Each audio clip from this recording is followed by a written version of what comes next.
गावाकडे ना साबू खिचडी किती पण खाल्ली ना तर मन अजिबात भरत नाही. असं वाटतं की किती खावं आणि किती नाही.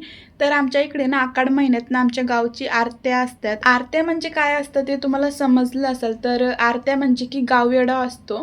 गावामध्ये जेवढे पण मंदिर आहेत ना त्या सगळ्या देवांचे पाया पडायचं आणि निवेद्य दाखवायचं, नारळ फोडायचं. आय नो व्हिडिओ टाकायला खूप जास्त लेट झालंय, पण मी आता व्हिडिओ टाकते.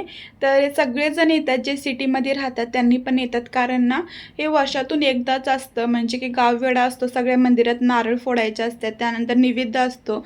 सो मग सगळेजण येतात आणि सगळ्यांसोबत भेट होती आपली. खूप भारी वाटतं सगळ्यांसोबत गप्पा वगैरे मारून. आणि ही आहे आमची गावची कावड, जी की महादेवाच्या मंदिरात ठेवलेली असते. त्यानंतर आम्ही सगळे देवांचे पाया पडले, निवेद्य दाखवला आणि खरंच आम्ही सगळेजण खूप जास्त थकलो होतो आणि इथं आम्ही थोड्या वेळासाठी आम्ही बसलो.